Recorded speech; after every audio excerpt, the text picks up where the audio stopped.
Bismillahirrahmanirrahim. Assalamualaikum warahmatullahi wabarakatuh. Yang saya hormati pengasuh Pondok Pesantren Zainul Hasan Genggong, Kiai Muhammad Hasan Mutawakil Alallah, SHMM, dan yang saya hormati Bapak Rektor Unza, Bapak Abdul Aziz Wahab, BAMAG, dan yang saya hormati dosen pengampu Bapak Ramdan Wagianto MH, dan perkenalkan nama saya Hulun Nisa dari Prodi Hukum Keluarga Islam B. Di sini saya akan menjelaskan tentang perbedaan konsep poligami dan regulasi pembatasan poligami di Asia Tenggara. Yang pertama, konsep poligami. Poligami adalah praktik menikahi lebih dari satu pasangan. Dalam konteks Asia Tenggara, konsep ini umumnya diatur oleh agama, budaya, dan hukum negara. Poligami yaitu seorang pria memiliki lebih dari satu istri. Dan kalau poliandri, seorang wanita yang memiliki lebih dari satu suami.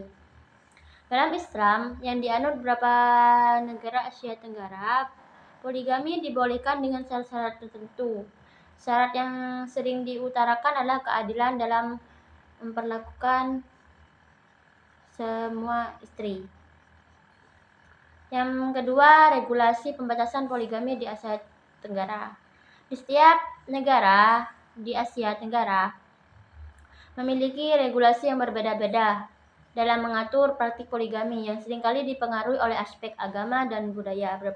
Beberapa contoh regulasi poligami di negara-negara di Asia Tenggara. Yang pertama, Indonesia.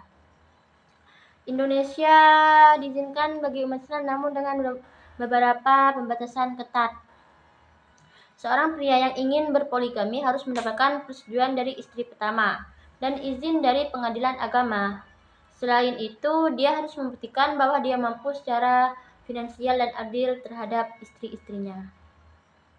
Yang kedua, Malaysia. Malaysia poligami diizinkan dalam hukum Islam, namun pria harus mendapatkan izin dari pengadilan syariah.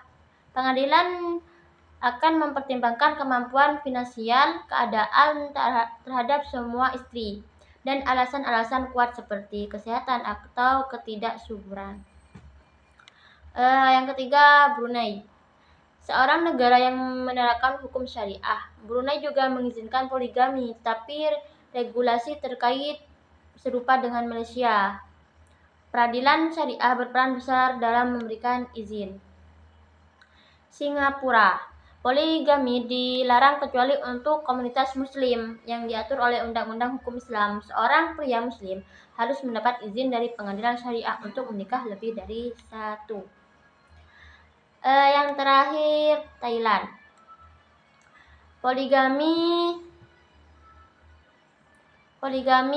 tidak diakui secara hukum, tapi komunitas masih melaksanakan praktik di bawah hukum adat atau kepercayaan agama. Hukum modern Thailand hanya mengakui satu pasangan yang sah secara legal. Yang terakhir, poligami. Filipina. Filipina sebagai negara mayoritas Katolik, poligami dilarang keras. Namun di daerah otonomi Muslim di Filipina Selatan seperti bangsa Moro, poligami diizinkan dalam hukum syariah dengan batasan yang mirip dengan negara-negara yang memiliki mayoritas Muslim. Yang ketiga, perdebatan kontemporer tentang poligami. Di banyak negara Asia Tenggara, poligami menjadi subjek perdebatan sengit antara kelompok yang mendukung konservatisme agama dan kelompok yang mendorong reformasi hak-hak perempuan dan keadilan gender. Berapa perdebatan utama yang mencangkup? Yang pertama, mencangkup keadilan gender. Keadilan gender, banyak aktivis hak-hak perempuan berpendapat bahwa poligami cenderung merugikan perempuan, baik secara emosional, ekonomi, maupun sosial. Mereka menekan bahwa seringkali poligami dipraktikkan tanpa persetujuan tulus dari istri pertama dan seringkali diikuti oleh ketiga keadilan dalam hal pembagian waktu dan perhatian. Yang kedua, perspektif agama dan hak asasi manusia.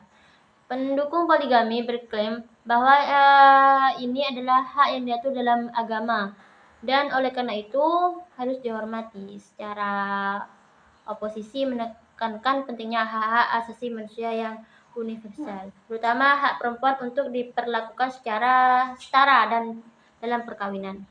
Yang ketiga, implikasi sosial dan ekonomi. Kritik lainnya menyoroti dampak sosial dan ekonomi dari poligami, terutama dalam keluarga besar memiliki banyak istri dan anak, yang bisa menambah beban finansial dan sosial bagi negara dalam hal kesejahteraan sosial, pendidikan, dan pelayanan kesehatan.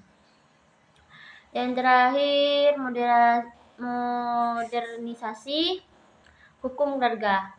Beberapa negara mempertimbangkan revisi hukum keluarga mereka agar lebih mencerminkan nilai-nilai modern dan menjamin hak-hak individu, terutama dalam konteks meningkatnya kesadaran dan kesetaraan gender dan hak-hak perempuan.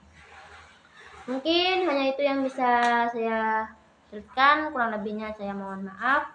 Wallahu muwaffiq ila aqwamit thoriq. Wassalamualaikum warahmatullahi wabarakatuh.